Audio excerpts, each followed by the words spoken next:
One of the really interesting challenges that we get a lot of enquiries from people who are worried. They're worried because a new practice has opened.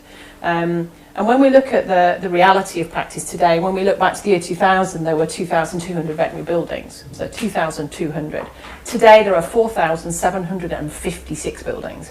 That's double. Yeah. In anybody's money, that's doubled.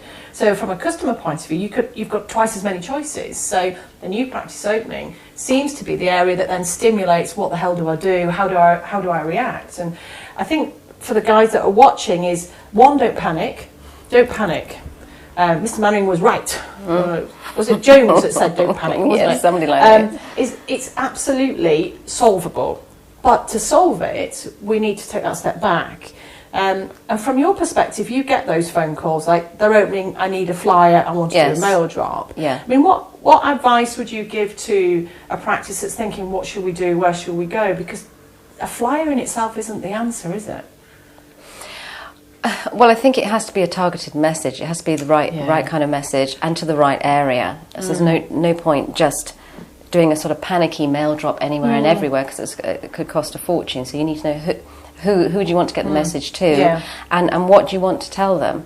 You know, what's going to make them stay with you, come to you, rather than go to the new practice across the road. So it's a really good opportunity to get a message out there. And to get your message, you need to have taken that step back, which is to audit the practice.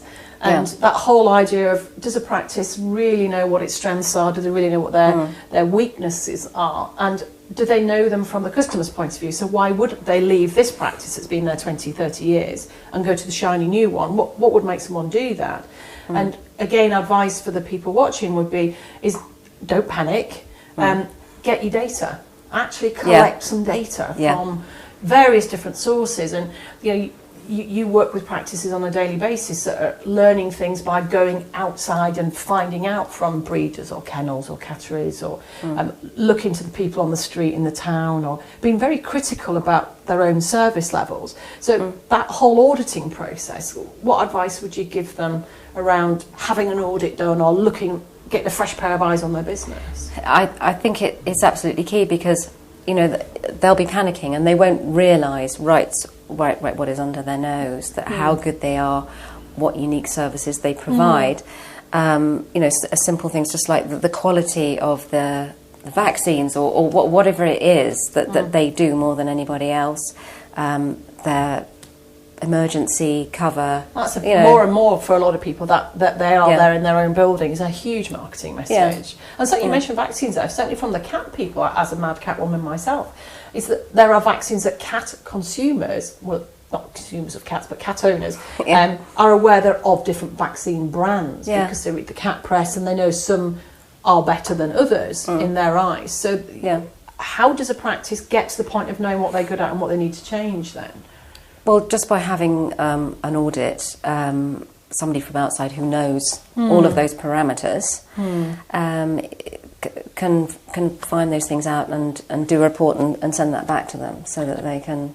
And you manage that process as well. So how long is that to get all of that data? And that's a big thing at the end of the day. I mean, in terms of timescales, we're talking... It's at least 3 months. Yeah, so it's to get that together, sort of auditing the materials, finding out doing a Vox Pop survey, finding out what people think about them, doing a staff survey. And the competitor, looking at their competitor set. And their demographics. And it's something they don't have time to do themselves, but I think wouldn't be qualified to do themselves because it's not, they are vets, that's what they're good at. They're not good at sort of researching, well, I'm sure they are good at researching, but, that...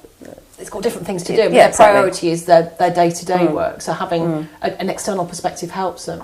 And I just think that's one of the big things that is a top tip again, if a new practice opens up, is don't panic, get some help, look at yourself, be very honest and say, where are we good? What are we uniquely good at that the new one isn't?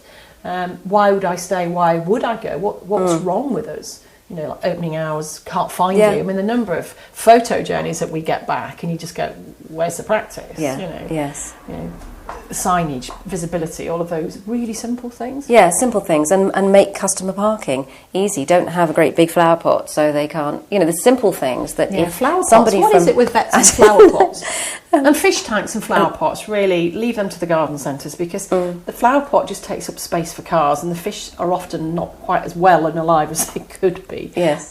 So it's an interesting one, just having that fresh pair of eyes, isn't it? Yeah, Yeah. Absolutely. I think most of them find it very, very helpful. Yeah. That's good. Thanks, Jean. Okay.